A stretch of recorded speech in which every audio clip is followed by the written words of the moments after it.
आज इथे मी करणार आहे ओल्या लसणाचे आयते।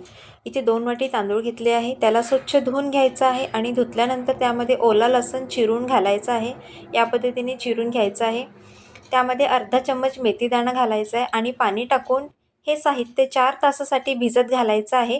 भिजल्यानंतर याला मिक्सरच्या पॉटमध्ये टाकून छान बारीक करून घेणे आहे। जे पाणी आपण घातलं होतं तेही पाणी यामध्ये घालून छान फाईन पेस्ट करून घ्यायची आहे।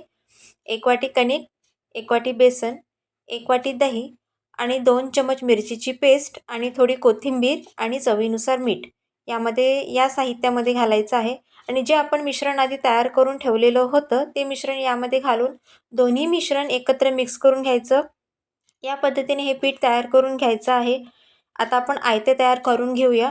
या पद्धतीने आयते तयार करून घ्यायचे, अगदी झटपट तयार होतात। चवही खूप छान आहे, जास्त वेळ लागत नाही। तुम्ही नक्की एकदा करून बघा। आपण परत भेटूया अशा का छानशा खमंग रेसिपीसोबत। तोपर्यंत स्वस्त रहा, मस्त रहा आणि खात रहा। थँक्यू।